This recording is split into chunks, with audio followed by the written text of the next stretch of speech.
With a soulful blues vocabulary to an almost lyrical vibrato, an incredible awareness of space, feel and melody, he's able to evoke amazing emotions. He's a true performer and a perfectionist, part of one of the most successful progressive rock bands of all time. Through his genius guitar playing and songwriting, David Gilmour is one of the finest guitar players Britain has ever produced.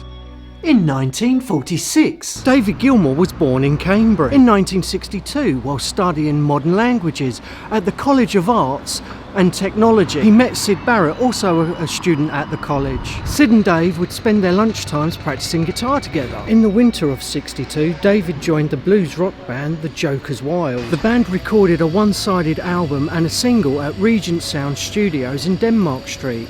Only 50 copies of each were made. In the summer of '65, David Gilmour, Syd Barrett and some other friends busked around Spain and France performing songs by the Beatles. In May 1967, Gilmour briefly returned to London in search of new equipment after thieves stole his band's gear in France. During this stay, he watched Pink Floyd perform See Emily Play and was shocked to find that Syd Barrett didn't recognise him.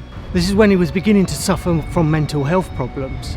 In 1968, David was asked to fill in when Syd Barrett was unable to play live, and Pink Floyd was to continue with Syd Barrett as a non-performing songwriter. Syd was expected to write the follow-up hit singles to Arnold Lane and See Emily Play, and instead he introduced Have You Got It Yet to the band with a song structure that changed every time he played it, making it impossible to follow and learn. As Syd was losing his ability to stay focused and his behaviour became increasingly erratic, matters came to a conclusion while en route to a performance in Southampton. It was decided for the band's best interest and the future of Pink Floyd to continue their musical journey without Syd Barrett. David Gilmour's guitar playing, singing and songwriting became a major factor to the worldwide success of Pink Floyd, including his distinctive vocals and instrumentation on Dark Side of the Moon, which would go on to become the third most successful album of all time. By the early 80s, Pink Floyd had become one of the most critically acclaimed and commercially successful rock bands in popular music.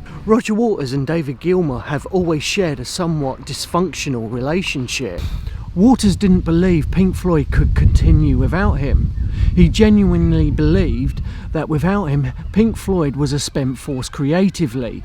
He thought his bandmates were lazy and mediocre, while the rest of the band viewed Roger as a tyrant and ran Pink Floyd at will. In October 1986, Roger started High Court proceedings to formally dissolve Pink Floyd and to stop the band continuing without him under the Pink Floyd name. But he lost, a blow he would never recover from. The 14th album by Pink Floyd, The Division Bell, was released in March 1994.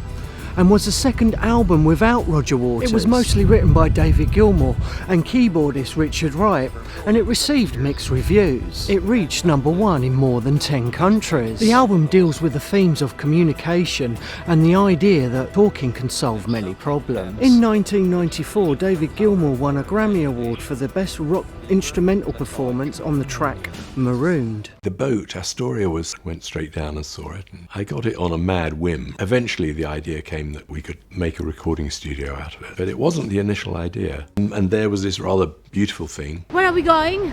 We're going to go and find David Gilmour's boat. Oh. So there it is, the Astoria. So the Astoria is a grand houseboat built in 1911. Don't look that old, does it? No, it looks beautiful. It is permanently moored alongside the Hotel Casino in Traggs Island. It's designed so that an entire 90-piece orchestra can play on the top deck. David noticed the boat was for sale in Country Life magazine while waiting in the dentist. After he had bought the Astoria in 1986, David Gilmour realised that he had spent too much time in windowless recording studios. He thought it would be a great idea to use a light and airy boat to work from, and so converted the whole into a music studio.